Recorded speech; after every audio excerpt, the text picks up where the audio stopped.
আমি তো আছি, তোমরা কেমন আছো? জি আপা, আলহামদুলিল্লাহ। আপা আমার চিনছেন, আমি ছাত্রলীগের যুগ্ম আহ্বায়ক, গোপালগঞ্জ সদরে আপা। হ্যালো হ্যাঁ। আপা, আপনাকে খুব মিস করতেছি আপা। দেশের অবস্থা তো না, খুবই বলো। আপা, দেশের অবস্থা তো খুবই খারাপ আপা। আমাদের খুবই খারাপ। সবার উপরে শুরু করছে এখন খুন করা। আপা, আর ওই যে আজকে গতকালকে রাতে তো আপনার পার্টি অফিস থেকে 6 জনকে গ্রেপ্তার করছে, মানে গোপালগঞ্জের পার্টি অফিস থেকে আপা। আপনি নিউজ জানেন কিনা আপা? হুম। আমরা তো বাড়িতে ঘুমাইতে পারতেছি না আপা। এটা প্রশাসন খুব মানে খারাপ করতেছে, যৌথ বাহিনী অভিযান করতেছে আপা, এই অবস্থা। হ্যালো। হ্যাঁ, ওখানে তো একজন শিবির আর একজন হলো ছাত্র দল, তাদেরকে বসাইছে এখন গোপালগঞ্জে। জি আপা, এটা আসলে গোপালগঞ্জে এখন আপা আমার আমার আসলে আপনার সাথে অনেকদিন ধরে কথা বলার ইচ্ছা ছিল, বাট আপনি ধরছেন, অনেক ধন্যবাদ আপা। আর আমাদের গোপালগঞ্জে একটা দিক নির্দেশনা দিবে এরকমের একজনকে একটু সেট করলে আমাদের জন্য ভালো হয়। আর দ্বিতীয়ত, তাহলে সারা বাংলাদেশের নেতাকর্মীরা হয়তোবা নামতে পারতো।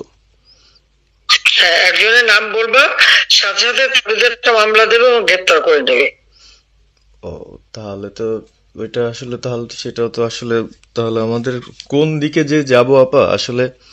আহ, না, নিজেদেরই করতে হবে, যে যেখানে যার অবস্থান থেকে কাজ করতে হবে। আপা আমার ইউনিয়ন হলো বুড়াশি ইউনিয়ন। এই যে আপনি যে নৌকায় করে চলতেন, মানে যে রাস্তা দিয়ে যেতেন। জি। হ্যাঁ, আমি চিনি। জি আপা। তো যার যার এলাকা নিয়ে সে সে কাজ করতে হবে, আর সবাইকে সাবধান করতে হবে। আর ওই গোপালগঞ্জ যাবো, যে গোপালগঞ্জ যখন হাত দিচ্ছে, জি তো আপা। গোপালগঞ্জে যে হাত দেয় তার কিন্তু হাত পড়ে। জি আপা। জি আপা। জি জি তো গোপাল। গোপালগঞ্জে হাত দিলে এটা ভালো হবে না। জি আপা। আপা আপনি ভালো আছেন তো আপা? আমি ভালো আছি, আমি ঠিক আছে। আমি এই যে কথা বলছি সারা বাংলাদেশে, কারণ কালকেই প্রজ্ঞাপন দিছে। জি আপা।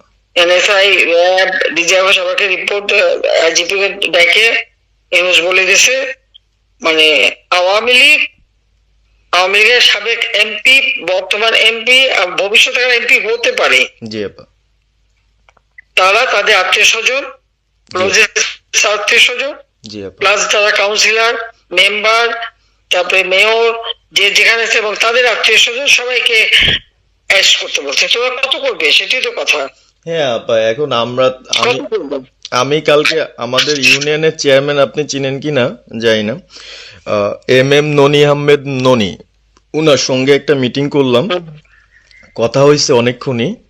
তো উনি দিক নির্দেশনা দিল, এবং কালকেই যাওয়ার কথা ছিল আমাদের একটা মিছিল নিয়ে, বুড়াশি ইউনিয়নের যারা ছাত্রলীগ করে কর্মী যারা আছে এদের নিয়ে আমরা একটা মিছিল